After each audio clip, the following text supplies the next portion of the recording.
Assalamualaikum warahmatullahi wabarakatuh. Waalaikumsalam warahmatullahi wabarakatuh. Bismillahirrahmanirrahim. Alhamdulillahi rabbil alamin. Wassalatu wassalamu ala ashrafil anbiya'i wal mursalin. Sayyidina wa maulana Muhammadin wa ala alihi wa ashabihil mujahidin at-tahirin, amma ba'du. Saudara-saudara kaum muslimin rahimakumullah. Pada pertemuan kali ini kita akan membicarakan riwayat Nabi Adam alaihi salam. Nabi Adam diciptakan oleh Allah dari tanah dan merupakan manusia pertama serta bapa dari seluruh umat manusia. Pada saat Allah hendak menciptakan Nabi Adam, Allah berkata kepada malaikat, "Inni ja'ilun fil ardi khalifah." Aku akan menjadikan seorang khalifah di permukaan bumi. Malaikat dengan nada sedikit protes berkata, "Ataj'alu fiha may yufsidu fiha wa yasfiku ad-dima wa nahnu nusabbihu bihamdik wa nuqaddisu lak." Tuhan, apa perlunya engkau ciptakan seorang khalifah di permukaan bumi? Kelak kalau mereka berkembang biak, kerjanya hanya akan melakukan kerusakan, menumpahkan darah, saling bermusuhan satu sama lain. Sedangkan kami, kata malaikat, sudah cukup bertasbih memuji kebesaranmu. Allah kemudian menjawab, "Inni a'lamu ma la ta'lamun."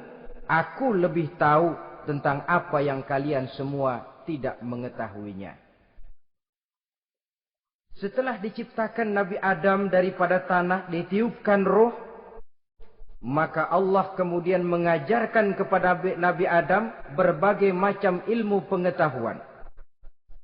Wa 'allama Adam al-asma'a kullaha. Kemudian Allah mengajarkan Nabi Adam nama-nama segala sesuatu. Nama merupakan simbol daripada ilmu pengetahuan. Nabi Adam akan dijadikan khalifah di permukaan bumi. Maka dibekali oleh Allah Subhanahu wa taala al-asma'a kullaha, nama-nama segala sesuatu. Yang dimaksud di sini ialah al-ulumal katsirah, ilmu pengetahuan yang banyak. Malaikat pada mulanya protes. Kami kan sudah cukup bertasbih Tuhan. Kami kan sudah cukup memujimu. Untuk apa lagi membuat manusia sebagai khalifah di permukaan bumi? Seolah-olah malaikat tidak setuju. Allah yang maha tahu rahasia segala sesuatu memberikan vonis, aku lebih tahu tentang apa yang kalian semua tidak tahu. Oleh karena Nabi Adam dipersiapkan untuk menjadi seorang khalifah di permukaan bumi, maka dibekali oleh Allah dengan ilmu pengetahuan. Begitu Nabi Adam dan begitu kita. Karena bukan cuma Nabi Adam, kita pun oleh Allah dijadikan sebagai khalifah-khalifah di permukaan bumi ini. Yang nilai kekhalifahan kita bergantung kepada kondisi kita masing-masing. Ada orang yang menjadi khalifah level internasional, menjadi pemimpin dunia Islam. Ada orang menjadi khalifah level nasional saja. Ada khalifah tingkat kota saja, ada khalifah tingkat kecamatan, ada khalifah tingkat RW, RT, sekurang-kurangnya khalifah untuk tingkat rumah tangga masing-masing. Nah, tanpa membekali diri dengan ilmu pengetahuan, jangan berharap kita akan bisa melaksanakan tugas sebagai khalifah di permukaan bumi ini. Apapun saja, Nabi mengajarkan man aradad dunya fa'alaihi bil ilmi wa man aradal akhirata fa'alaihi bil ilmi wa man aradahuma fa'alaihi bil ilmi. Siapa yang menginginkan dunia harus dengan ilmu. Yang menginginkan akhirat juga harus dengan ilmu. Yang menginginkan dunia akhirat juga harus dengan ilmunya. Tanpa dasar ilmu maka manusia tidak akan bisa menjalankan tugas kekhalifahan.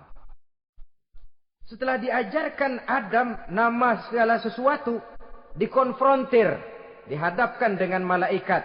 Malaikat, kalau tadi kamu bilang buat apa perlunya menciptakan khalifah? Nih bentuknya. Adam. Sekarang malaikat, coba kamu sebutkan nama segala sesuatu ini yang ada di sini ini. Malaikat berkata, Subhanaka la ilma lana illa ma 'allamtana. Ya Allah, kami tidak punya ilmu, kami tidak tahu semua itu kecuali apa yang telah Engkau ajarkan kepada kami. Kalau kamu tidak sanggup, Adam, sebutkan nama-nama semua itu. Adam menyebutkannya dengan lancar. Ketika itulah Allah memerintahkan malaikat untuk sujud kepada Nabi Adam alaihi salam. Sujud di sini bukan sujudul ibadah, sebab sujud ibadah kepada yang selain Allah haram. Tapi sujud di sini sujudut tawadhu' i'tirafan bifadili Adam. Sujud merendahkan diri sebagai pengakuan terhadap keutamaan dan kelebihan Nabi Adam. Maka orang yang banyak ilmunya lebih utama dari orang yang hanya banyak ibadahnya. Bahkan iblis lebih takut kepada orang alim yang sedang tidur daripada orang goblok yang lagi ibadah. Model ini diceritakan dalam Ihya-nya Imamul Ghazali. Iblis masuk ke masjid mau menggoda orang lagi sholat. Sudah masuk di pojok masjid, dia lihat orang lagi tidur. Ngacir iblis keluar, cepat benar. Pucat mukanya. Ketemu di jalan sama temannya.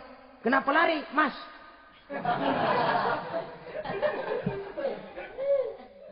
Kata temannya, saya mau goda orang sholat.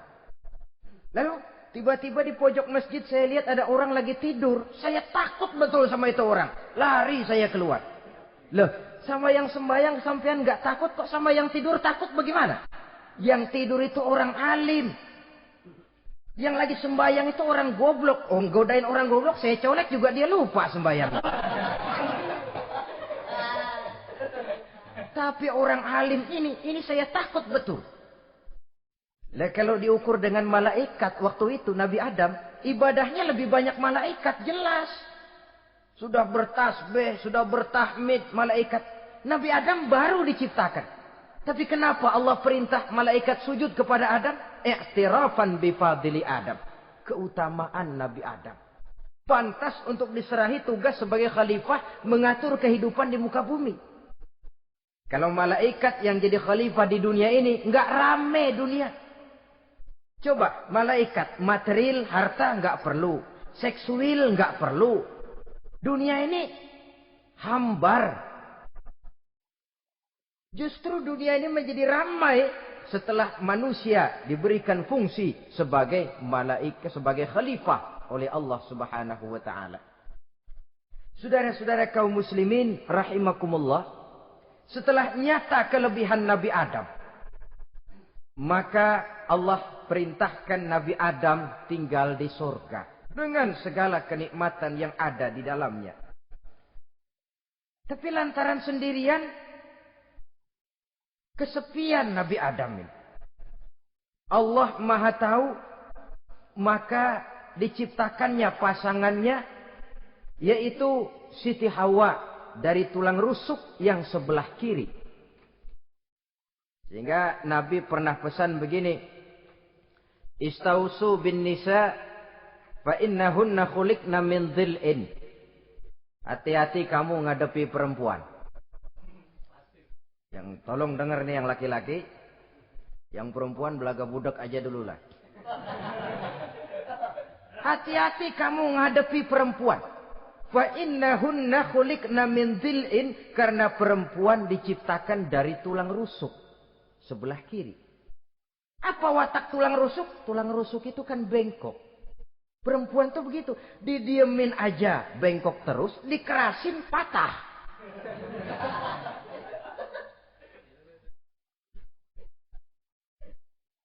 Saudara-saudara, di sini kita ambil satu hikmah bahwa ternyata yang bikin hidup terasa enak karena di sekitar kita banyak orang lain.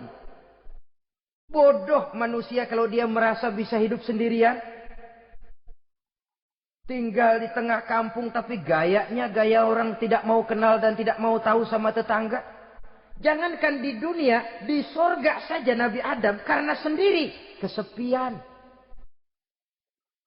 Apa saudara mau tinggal di Jakarta? Apa saja di Jakarta, sudahlah milik saudara. Hotel Indonesia dikasih saudara, Hotel Borobudur punya saudara, Monas buntel bawa pulang. Semanggi ambil, tapi di Jakarta saudara tinggal sendirian. Kira-kira enak nggak? Ternyata yang bikin hidup terasa nikmat karena di sekitar kita banyak orang lain. Begitulah Allah ciptakan Siti Hawa. Setelah diciptakan Siti Hawa, natur manusiawi. Nabi Adam mau main pegang aja. Kata Allah, hai Adam, jangan kau sentuh sebelum kau bayar maharnya. Maharnya apa ya Allah? Maharnya antusalliya ala Muhammadin sallallahu alaihi wasallam. Maharnya kau bersolawat kepada Nabi Muhammad. Manusianya belum lagi diciptakan tapi namanya sudah ada. Nurnya sudah ada. Bahkan dijadikan mas kawin antara Adam dengan Hawa. Karena itu dalam Islam sebenarnya urusan kawin itu bukan yang sulit. Maka jangan dipersulit. Tapi juga jangan digampang-gampangin.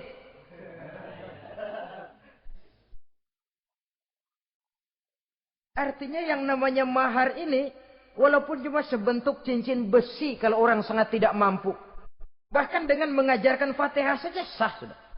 Saya terima nikahnya Fulanah binti Fulan, dengan mas kawinnya saya ajarkan dia surah Fatihah. Kalau memang kere betul, tidak punya apapun, sah sudah itu. Agama ini mudah, karena itu jangan dipersulit, tapi juga jangan digampang-gampangin. Setelah itu Allah memerintahkan, Ya Adam uskun anta wa zawjukal jannah. Hai Adam, kau dan istrimu tinggallah dalam surga. Wa kula minha ragadan haitsu syi'tuma. Segala makanan yang ada di dalamnya boleh kau makan. Pakaian yang aneka warna boleh kau pakai. Nikmati seluruh fasilitas yang ada di surga ini. Cuma atu aja Adam. Yang lain boleh dah. Mau ngapa pakai atu aja jangan. La taqraba hadhihi syajarah. Jangan kamu dekati pohon khuldi itu. Dekat saja jangan. Apalagi sampai metik. Jangan Adam. Saudara, ma'asyiral muslimin, itulah watak manusia. Kalau ada 10 persoalan, yang 9 boleh, yang 1 tidak boleh, yang tidak boleh yang bikin dia penasaran. Gue pengen tahu ngapa kagak boleh sih. timbul penasaran. Apalagi iblis selalu berusaha. Sebab pada waktu malaikat disuruh sujud, semuanya sujud kepada Adam. Iblis tidak mau sujud. Tuhan tegur iblis, kenapa kamu tidak mau sujud? Mana mungkin Tuhan, saya akan dibikin dari api, kata iblis. Adam dari tanah, unsur api lebih mulia dari unsur tanah. Masa saya harus tunduk kepada Nabi Adam? Gengsi dong. Adam kan anak kemarin sore, baru dibikin. Masa saya harus tunduk kepada orang yang macam itu? Ini kan perintah aku, iblis. Kalau kau tidak mau tunduk, keluar dari sorga ini. Terusir iblis dari sorga karena kesombongannya tidak mau sujud kepada Adam. Nah, logika, kalau udah di sorga aja sombong diusir, apalagi yang masih tinggal di pinggir kali sombong.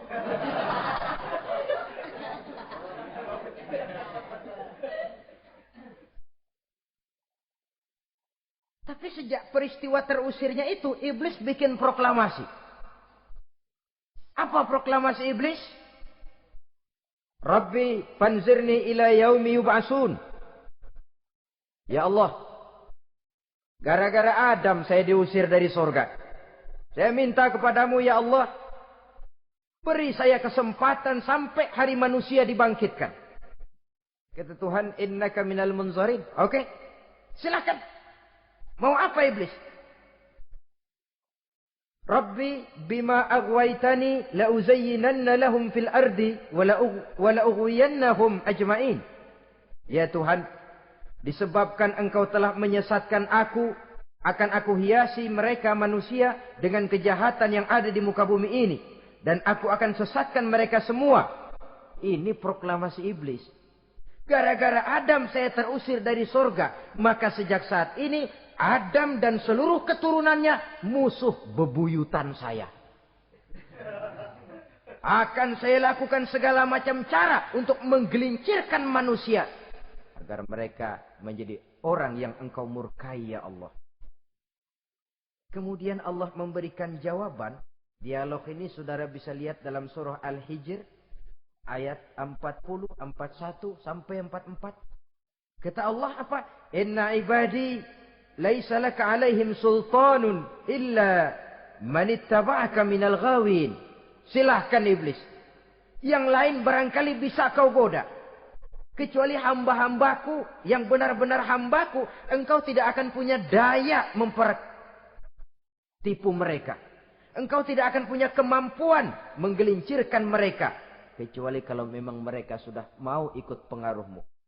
Sepanjang mereka benar-benar menjadi hambaku, kata Allah. Hamba Allah yang sebenarnya, mereka di luar kekuasaanmu, iblis. Tapi kalau mereka sudah turun menjadi hamba harta, hamba dunia, hamba pangkat, budak jabatan, mereka itu yang bisa kau gelincirkan. Selama mereka masih tetap sebagai hambaku, kata Allah, mereka di luar jangkauan kekuatan dan kekuasaanmu, iblis. Nah, sejak saat itu kan iblis selalu nyari jalan, nyari lantaran bagaimana Adam nih, supaya dia tergelincir. Gara-gara dia saya diusir dari surga. Nguping terus iblis.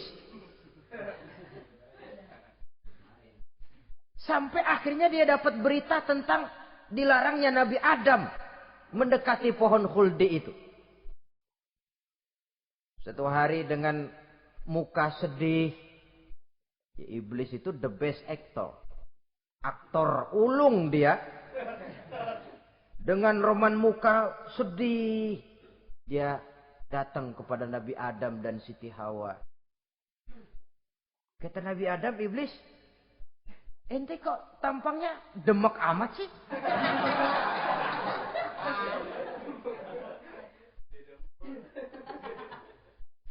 Kenapa begitu sedih?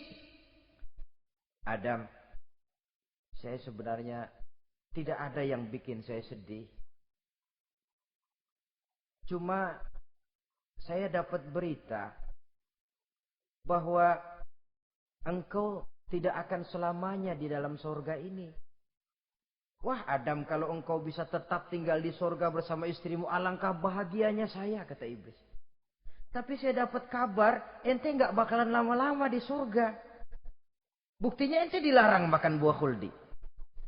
Khuldun artinya kekal. Kalau kau makan buah itu, kau akan kekal di surga Adam. Tuhan nggak pengen, makanya dilarang. Wa qasamahuma inni lakuma laminan nasihin.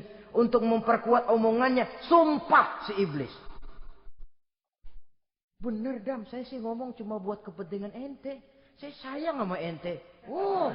Yang tahu cuma saya dah. Bicaranya seolah-olah untuk kepentingan Nabi Adam. Sebenarnya tujuannya tidak lebih menjerumuskan Nabi Adam. Begitu iblis zaman dulu, zaman Adam. Dan begitu iblis zaman sekarang. Seolah-olah bicaranya untuk kepentingan umat Islam. Tapi sebenarnya tujuannya ngelecehin. Memperdayakan umat Islam. Dia bilang kepada Adam, saya sih cuma ngasih saran Adam. Kalau ente pengen selamanya di surga, petik aja tuh buah. Pokoknya beres dah. Itu si Tuhan ngelarang bohongin doang lo. Supaya kau dan istrimu tidak lama-lama di surga, maka dilarangnya kau memakan buah khuldi itu. Udah, embat saja. Saudara-saudara,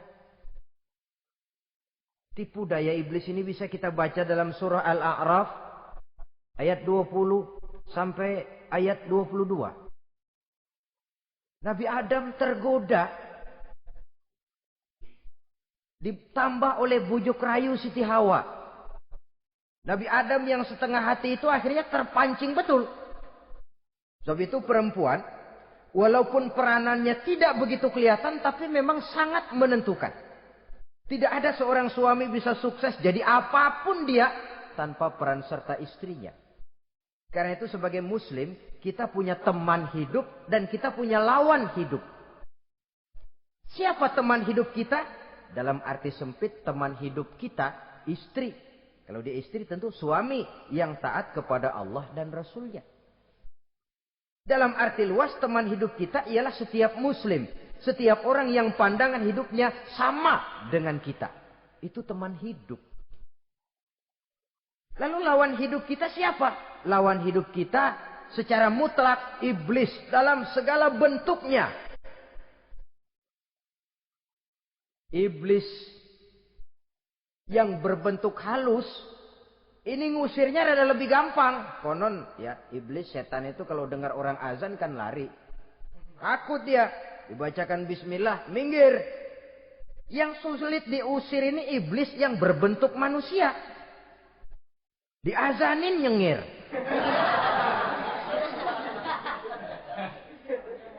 Gawat ini. Saudara-saudara, ini musuh dalam artian mutlak. Sedangkan musuh dalam artian ideologis, setiap orang yang pandangan hidupnya tidak sama dengan kita. Bahasa langsungnya, setiap orang di luar Islam. Secara ideologis. Ya. Adapun secara manusiawi, kita tetap toleransi, saling menghormati, setuju dalam perbedaan pendapat. Kembali kepada prinsip, lakum dinukum. Kewajiban saling menghormati sesama manusia. Tapi secara ideologis tidak ada kompromi. Begitulah Nabi Adam tergoda. Dan begitulah iblis selalu menggoda keturunan-keturunan Nabi Adam. Sampai kepada kita sekarang ini. Tiap kali kita hendak melakukan berbagai kebaikan. Iblis ini mulai bisik, kasar, kusuk, kesek. Saudara tadi dari rumah mau berangkat niat dengerin ceramah macam ini. Apa dikira iblis enggak? Wah, gatal iblis. Kata iblis, alah jangan bertingkah lah dengerin ceramah. Ceramah mah urusan 70 ke atas. Ente masih muda. Berjuang kita. Jihad, bismillah. Tidak, saya mau dengar ceramah. Berangkat kita ke tempat ini. Sampai di sini apa dikira iblis diam? Enggak. Dia bisikin lagi. Iya. Lu hadir ke sono dah. Cuma nyampe sono ngomong aja ngomong dah. Ustadz mah jangan didengerin, ngomong aja udah. Perang lagi jihad, saya nggak mau ngomong, mau dengerin betul-betul. Kata iblis, iya lo dengerin dah, jangan ngomong, cuman pules.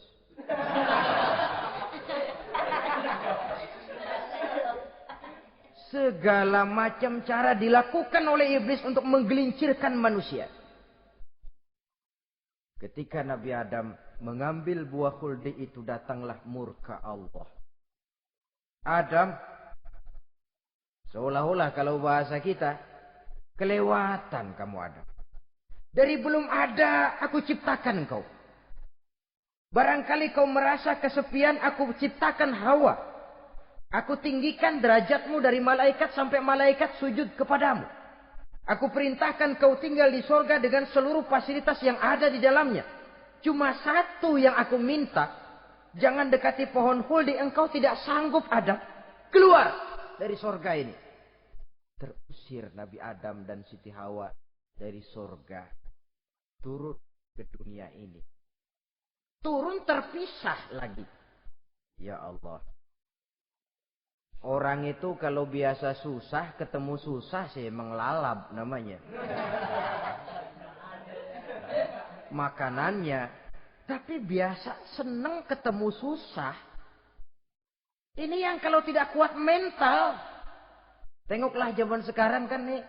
Kalau tuan-tuan rajin baca pos kota. Kayaknya nyawa murah bener. Pasal duit 100. Nyawa hilang. Pasal diputusin pacar. Begon ditenggak. Gantung diri pakai tali plastik. Murah betul kelihatannya jiwa itu. Sehingga pantas kalau Nabi pernah katakan irhamu salasatan minan nas.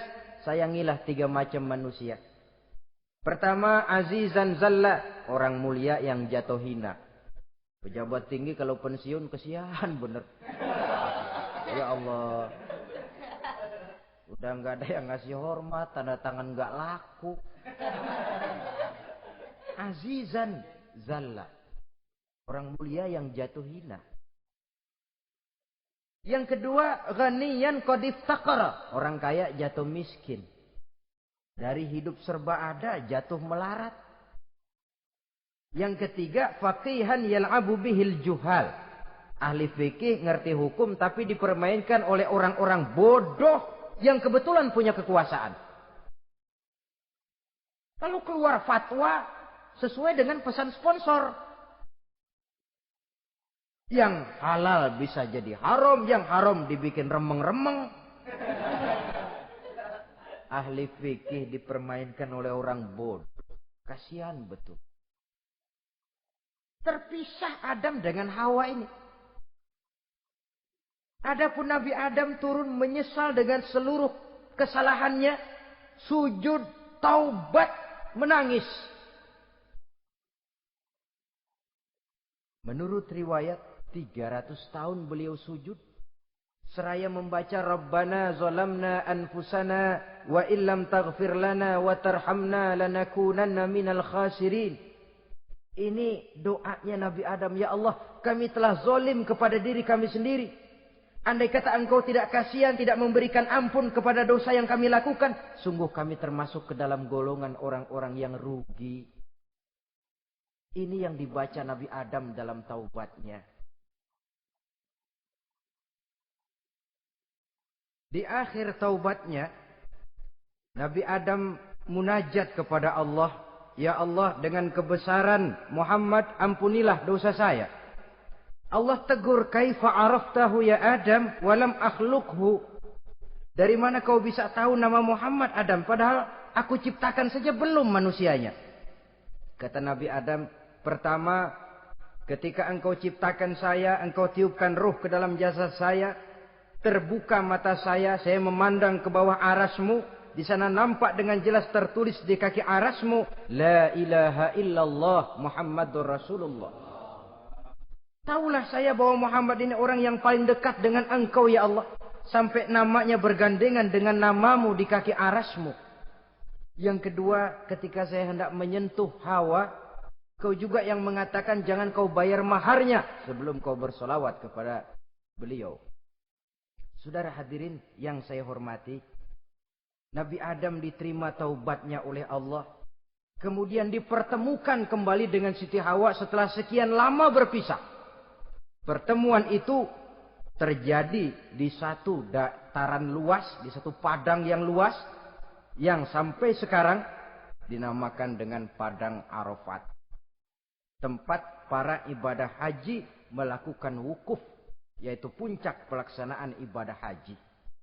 Dan pertemuan itu sendiri terjadi di atas sebuah bukit kecil yang diabadikan dengan nama Jabal Rahmah di kawasan Arafat itu. Di atas Jabal Rahmah itu ada satu monumen kecil untuk mengabadikan pertemuan Nabi Adam dengan Siti Hawa. Lalu tinggallah keduanya di permukaan bumi ini. Oleh Allah diberikan karunia keturunan yang banyak. Dan tiap kali lahir kembar. Kembarnya laki perempuan, laki perempuan, laki perempuan. Dari sinilah berkembang biak manusia. Di mana di zaman Nabi Adam perkawinannya silang. Karena tentu tidak ada manusia lain. Perkawinan silang itu artinya, kalau si A dan B, A ini laki, B perempuan, kemudian lahir kembar kedua antara C dengan D, maka begitulah yang A dikawinkan dengan D, yang C dikawinkan dengan B. Perkawinan silang. Tidak boleh perkawinan yang kembar sama waktu dilahirkan. Nah, di antara putra-putra Nabi Adam yang kemudian juga membuat sejarah, yaitu Habil dan Qabil. Habil, saudara kembarnya namanya Labuda, perempuan. Qabil, saudara perempuannya Iklima. Menurut hukum perkawinan waktu itu harus silang. Habil harus kawin dengan Iklima dan Qabil harus kawin dengan Labuda. Tapi Qabil protes. Dia kepengen kawin dengan saudara kembarnya sendiri. Dalam arti yang sama-sama dilahirkan dengan dia, yaitu Iklima. Kenapa? Karena kebetulan rupa Iklima ini lebih cantik daripada Labuda. Protes kepada ayahandanya Nabi Adam. Abah, saya tidak terima, saya harus kawin dengan Iklima. Tidak Qabil, kamu harus kawin dengan Labuda. Enggak mau. Kenapa dengan Labuda? Kurang kece.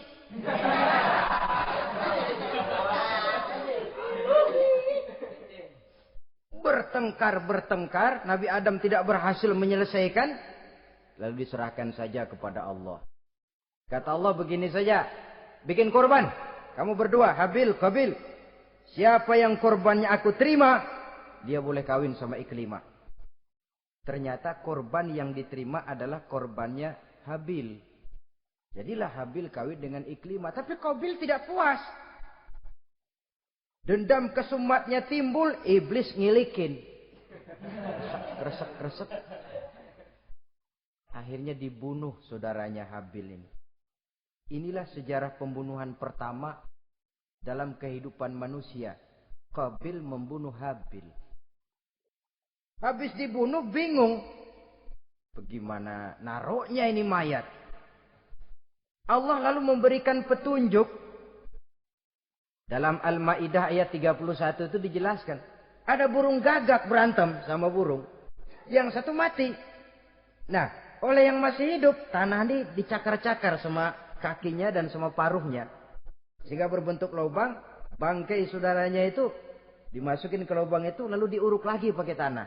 Oleh cakar kakinya dan paruhnya itu. Sehingga Qabil, cara ini bisa.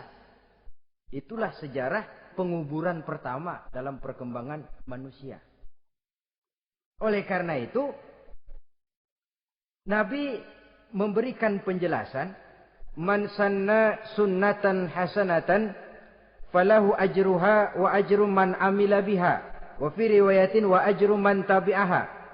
Siapa orang yang melakukan satu kebajikan, dia akan mendapat pahala dan pahala dari orang-orang yang mengikuti kebaikannya. Misalnya saudara membentuk pengajian. Ramai pengajian saudara. 1000 orang yang datang ngaji, 1000 orang saudara dapat pahala. Sponsor kebaikan. Sebaliknya, wa man sanna sunnatan sayyi'atan falahu ismuha wa ismu man amila biha, ay wa ismu man tabi'aha. Siapa yang memulai suatu kejahatan, dia akan mendapat dosa dan dosa dari orang-orang yang melakukan atau mengikuti kejahatannya. Umpamanya saudara mengadakan pesta. Lalu dalam pesta itu terjadi segala macam maksiat. Maka seluruh maksiat yang terjadi malam itu di tempat itu, saudara ikut dapat dosanya. Kenapa? Sponsor. Tiap kali ada pembunuhan, Qabil dapat andil dosa. Kenapa? Sponsor. Tapi kalau 2 orang muslim, ini masalahnya Habil nggak ngelawan kan, dibunuh. Tapi kalau 2 orang muslim berkelahi, kata Nabi apa? Apabila 2 orang muslim saling berbunuh-bunuhan,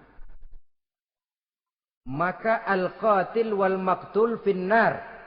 Baik yang membunuh ataupun yang dibunuh, dua-duanya neraka. Sahabat heran, ya Rasul, kalau yang ngebunuh masuk neraka pantas, tapi ini yang dibunuh kenapa neraka juga? Soalnya sama-sama niat. Cuman keduluan aja. Itu kan masalahnya. Andai kata dia nggak terbunuh, dia yang akan membunuh. Niat itu sudah ada. Nah kalau Habil ini dia tidak punya niat membunuh. Dia memang dibunuh oleh Qabil. Saudara-saudara kaum muslimin rahimakumullah. Lalu dari situlah berkembang biak keturunan Nabi Adam alaihi salam. Sehingga dengan demikian bisa kita katakan sebagai satu konklusi. Pertama, bahwa manusia adalah makhluk Allah yang menempati kedudukan tertinggi. Dan berasal dari Nabi Adam sebagai manusia pertama. Dengan malaikat sekalipun, manusia sebenarnya lebih tinggi. Kapan? Kalau dia tetap benar-benar sebagai hamba Allah. Yang membekali diri dengan ilmu pengetahuan. Laqad khalaqnal insana fi ahsani taqwim. Kami ciptakan manusia dalam bentuk yang paling baik. Dan ketinggian manusia itu tidak ditentukan oleh bahan-bahan dari mana manusia diciptakan. Tapi ditentukan oleh adanya roh yang ditiupkan ke dalam jasadnya. Dan kemampuan yang ditimbulkan oleh nilai-nilai rohaniah tadi. Kalau secara biologis kita ini semua bahannya sama. Dari saripati mak tanah yang menghasilkan buah yang dimakan oleh mak bapak kita. Membentuk hormon, menghasilkan sperma. Terjadi kerjasama yang baik antara ibu dan bapak. Sehingga kemudian melahirkan kita ke alam dunia ini. Secara biologis bahan kita sama. Dan tidak itu yang menentukan ketinggian manusia. Walaupun keturunan juga mempengaruhi. Sebab sekarang ada istilah ramai orang bicara bayi tabung. Dan majelis ulama sudah memberikan fatwa. Kalau spermanya itu berasal dari sang bapak, tidak jadi masalah. Tapi kalau dari orang lain, haram. Yang lebih celaka lagi di negara maju, tidak lewat proses alam rahim. Jadi dalam satu tabung yang diberikan suhu yang mirip dalam kandungan, di situ dipertemukan antara sperma, air mani laki-laki, dengan ovum, air mani perempuan. Diberikan suhu yang mirip dalam kandungan, dan itu diharapkan bisa menghasilkan manusia lewat tabung kaca itu. Saya tidak sanggup bayangkan kalau sekarang orang tanya asal-usul kita, kan kita masih enak jawab. Kamu anak siapa? Oh, bapak saya Fulan, ibu saya Fulana. Oh, kenal saya. Tapi manusia yang akan datang kalau proyek ini berhasil. Bapakmu siapa? Enggak tahu, saya dulu keluar dari tabung, Pak. Rendah betul martabat manusia. Sama saja dengan ada perempuan pernah protes. Pak, Islam itu enggak adil katanya. Kenapa? Masa dalam Islam laki-laki boleh kawin lebih dari satu, tapi perempuan nggak boleh kawin lebih dari satu? Supaya sama-sama adil, boleh dong perempuan punya laki lebih dari satu. Saya bilang, justru disitulah Islam itu hendak menjaga martabat manusia. Kalau seorang suami punya istri empat-empatnya lalu hamil, bapaknya jelas.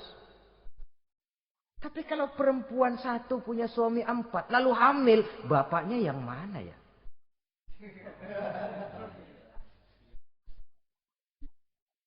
Rendah martabat manusia. Ketika si bayi lahir, ibunya lihat, ini jidatnya kayak si A ini. Sudah ini anakmu saja nih, jidatnya jidat kamu. Kata, antar dulu jidat saya, tapi kuping B ini nggak mau saya. Terkatung-katung si anak tanpa tahu kemana dia mesti manggil bapak. Ibu daftarin anak ke sekolah, Pak Guru tanya lagi, ini bin siapa Bu? Bingung lah, udah tulis Bu, bin rame-rame.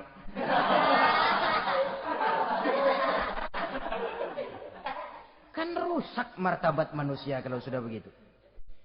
Justru Islam ini menjaga ketinggian martabat manusia. Jadi manusia itu fi ahsani taqwim. Kapan? Kalau dia bisa menjaga kehambaannya di hadapan Allah dengan melaksanakan fungsi sebagai khalifah di permukaan bumi.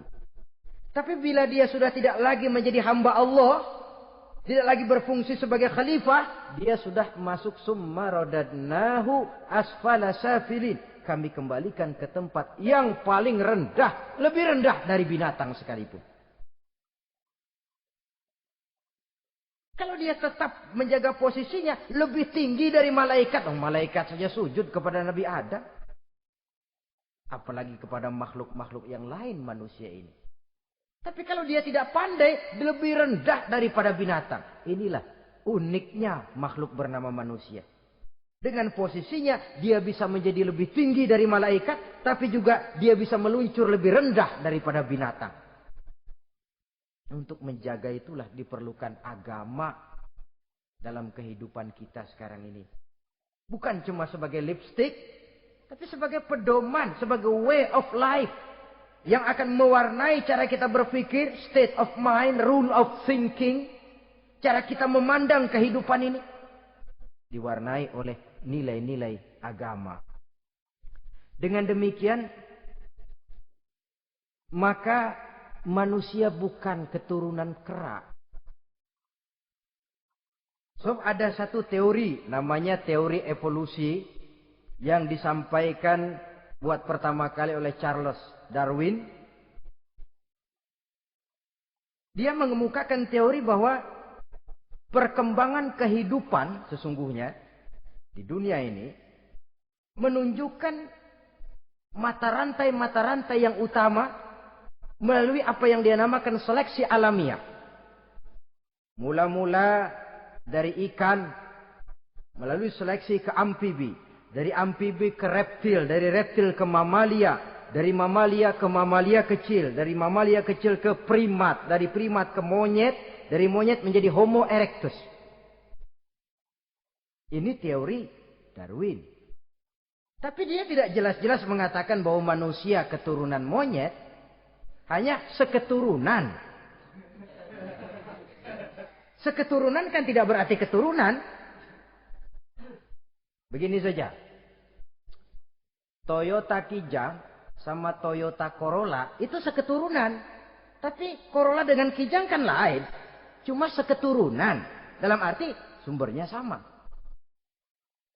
Makhluk yang tidak tahan seleksi alam. Oleh udara yang sangat dingin, perkembangan cuaca yang sangat panas, gempa bumi dan sebagainya. Seleksi alam dia namakan. Hilang, musnah dari peredaran. Seperti ada binatang raksasa itu, dinosaurus. Sekarang kan cuma tinggal dongeng saja. Tinggal nama atau kerangka. Itu oleh seleksi alam dia nggak lulus. Hilang. Yang bertahan, yang lulus seleksi alam. Manusia walaupun kecil yang lulus seleksi alam ini. Biar dihantam gempa bumi, angin topan, tetap aja ngejedok. Nah, teori Darwin ini, teori evolusi ini didukung dan dibuktikan oleh peninggalan fosil atau binatang dan tumbuhan yang hidup dan mati selama perkembangannya. Dari bentuk organik pertama hingga pendahulu terdekat daripada manusia. Tapi ada satu kelemahan dari pokok daripada teori evolusi ini. Pertama, garis perkembangan dari Homo erectus, yakni manusia jalan tegak. Semacam gorilawi itu. Sampai kepada manusia mutaakhir masih belum menentu. Artinya, okelah, kalau manusia seketurunan dengan kera, batas antara manusia yang wujud sekarang dengan manusia purba itu apa? Yang menjadi penghubung. Monyet tidak mungkin. Ini dianggap mata rantai yang hilang. Missing link namanya dalam istilah ilmiahnya. Dan ini masih dicari sampai sekarang. Kalau pendahulu terdekat manusia mutaakhir ini manusia purba. Katakan Homo erectus. Manusia jalan tegak. Lalu generasi sudah itu sebelum berbentuk manusia apa? Ternyata sampai sekarang masih ada missing link, mata rantai yang hilang. Lalu yang kedua, teori evolusi berhenti kepada manusia mutaakhir. Kalau memang kita manusia sekarang ini hasil evolusi, tentu kita akan terus berevolusi lagi. Dan akan jadi apa kita nanti? Ternyata sudah ribuan tahun manusia tetap manusia begini-begini aja. Tidak berevolusi kita ini. Apa lalu matanya jadi cuma satu di tengah? Hasil evolusi? Kan tidak. Tidak berevolusi. Jadi kembali kepada Quran. Manusia pertama adalah Nabi Adam. Dan manusia-manusia berikutnya keturunan daripada Nabi Adam. Dan bukan hasil evolusi daripada monyet. Juga tidak akan berevolusi kemana-mana. Kalau demikian benarkah teori evolusi? Untuk mengatakan mutlak benar, bukan wewenang kita. Untuk mengatakan salah total, juga kebenaran ilmu adalah relatif sebagai relatifnya daya pikir manusia. Di samping dia harus membuktikan kebenarannya, maka kebenaran ilmiah adalah kebenaran yang relatif dan temporer. Contoh kecil saja. Dulu orang berteori bahwa bagian yang terkecil dari satu benda namanya molekul. Kan begitu? Molekul ini nggak bisa dibagi-bagi. Bagian yang paling kecil dari satu benda namanya molekul. Ilmu terus berkembang. Ternyata molekul sebenarnya terdiri daripada atom. Atom itulah bagian terkecil dari satu benda yang nggak bisa dibagi-bagi lagi. Nah, berubah sudah teori pertama. Tidak jadi molekul sekarang. Atom. Belakangan rupanya atom masih tersusun dari partikel-partikel. Partikel inilah bagian yang terkecil dari satu benda. Berubah lagi sudah. Dan tidak mustahil akan ada penemuan bahwa partikel pun masih bisa dibagi-bagi lagi. Begitu juga dengan teori evolusi ini. Sehingga beberapa ahli semacam Dr. Charles Oxnard, Dr. Jane Paul Hallett dari Chicago dan California, mereka sudah membantah teori evolusi ini. Namun masalah paling pokok dari kita ialah kita diciptakan oleh Allah berasal dari Nabi Adam alaihi salam. Nabi Adam diciptakan dari tanah. Dan kita bukan hasil dari evolusi, juga tidak akan berevolusi. Nah, lalu kepada makhluk bernama manusia diberikan fungsi sebagai khalifah di permukaan bumi ini. Ini yang dulunya malaikat protes. Sebagai khalifah, tugas kita apa? Khalifah Allah di muka bumi. Menerjemahkan sifat Allah sesuai dengan batas-batas kemanusiaan kita. Allah Maha Pengasih. Berusahalah kita pengasih kepada makhluk sesuai dengan batasan manusiawi kita. Allah Maha Menolong. Ringan tanganlah kita menolong orang yang memerlukan sesuai dengan batas kemampuan kita. Fungsi khalifah. Untuk bisa berfungsi sebagai khalifah secara baik, kita harus mempunyai modal yang dinamakan ilmu pengetahuan. Dan Islam sangat menggalakkan itu. Jauh dulu 14 abad yang lalu, dari desa kecil yang bernama Mekah yang peta belum muat, orang di dunia belum kenal, sudah keluar seruan utlubil ilma walau bisin, tuntutlah ilmu walaupun di negeri Cina.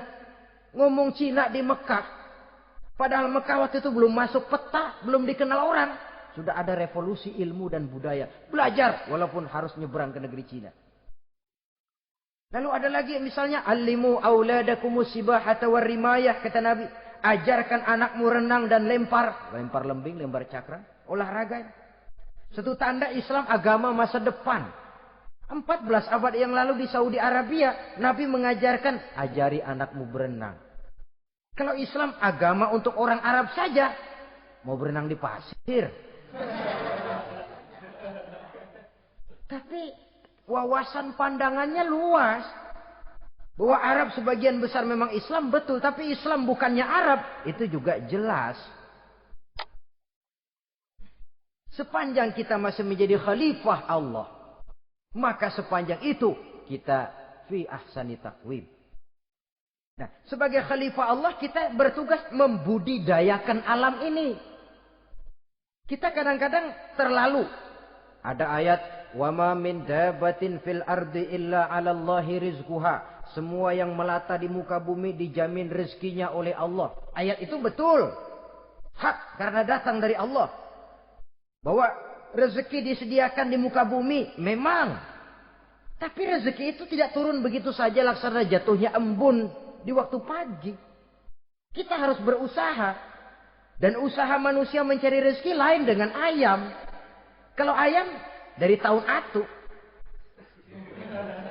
Nyari rezekinya tuh modalnya cuma ceker patok.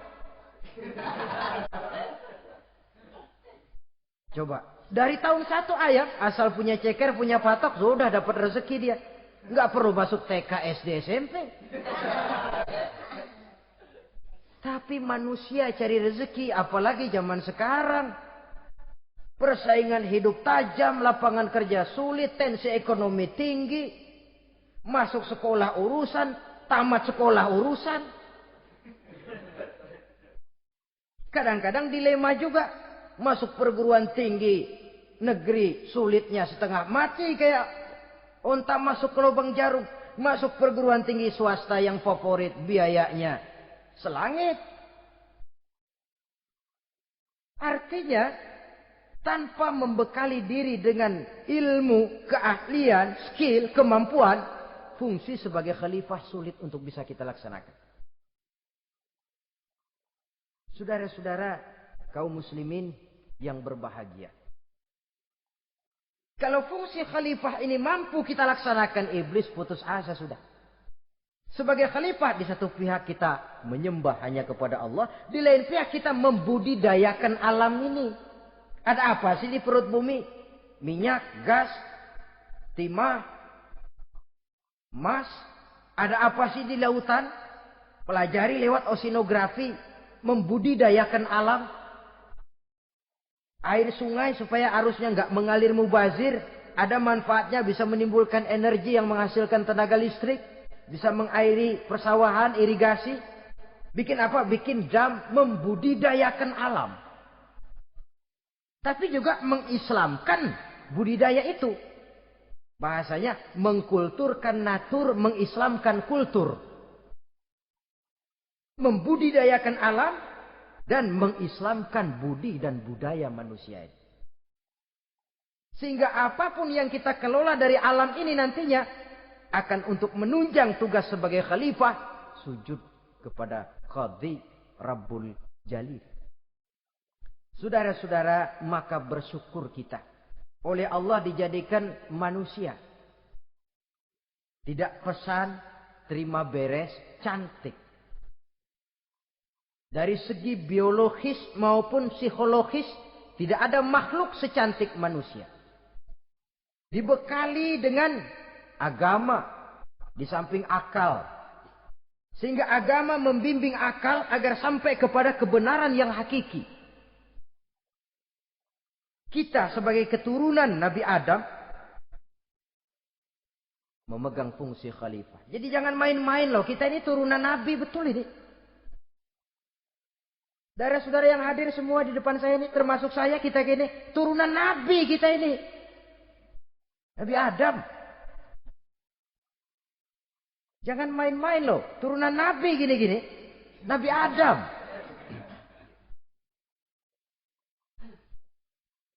Sayang kalau posisi yang tinggi kita tidak melaksanakan fungsi yang tinggi. Sayang betul.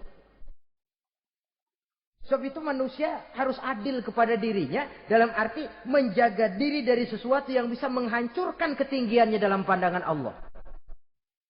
Jadi kalau kita sudah lemparkan diri ke meja judi, hanyutkan diri ke tempat mabuk, hancurkan diri di tempat maksiat, itu sudah tidak adil kepada diri sendiri. Tidak bisa menjaga ketinggian yang diberikan Allah kepada kita. Dikasih baju bersih, dicemplungin di comberan, diinjek-injek lagi. Kita ini diciptakan fi ahsani taqwim. Masa mau turun berbuat seperti binatang, itu makhluk rendah? Masa mau mengikuti tipu dayanya iblis, dia sudah proklamasikan bahwa itu musuh bebuyutan kita? Innahu lakum aduwwum mubin. Setan musuhmu yang jelas dalam segala bentuknya. Saudara-saudara, untuk berfungsi sebagai khalifah ini sekali lagi, bekali diri dengan ilmu pengetahuan. Dan ilmu itu di zaman kita sekarang tentu kalau Nabi Adam diajari langsung oleh Allah, wa 'allama Adam al-asma'a kullaha. Lah kalau kita mau nunggu Tuhan ngajarin, geblek terus. Ya tidak mustahil Allah memberikan ilmu yang disebut ilmu laduni ya. Transfer. Langsung Allah memberikan kepada seorang hamba, membukakan pintu hatinya. Tapi bukan potongan kayak kita yang dapat ilmu laduni macam begitu. Satu contoh. Menurut ceritanya, Hadratus Syekh Kiai Hasyim Asy'ari itu kan ngaji beliau kepada Kiai Khalil Bangkalan, Madura. Kiai Khalil nih Bali. 2 tahun. Berguru di sana enggak diajarin apa-apa. Cuma kalau pagi nyari rumput.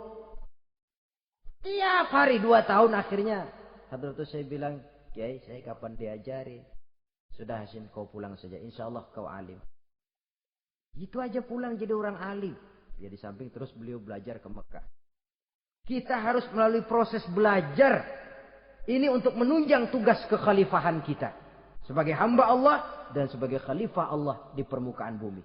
Sehingga 2 tugas ini bisa kita laksanakan dengan sebaik-baiknya. Menjaga martabat manusia sebagai makhluk yang mulia. Dan keturunan dari Nabi Adam alaihissalam.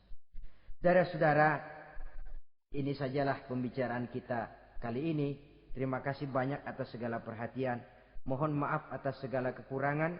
Usikum wa nafsi bitaqwallah. Aqulu qawli hadza. Wassalamualaikum warahmatullahi wabarakatuh.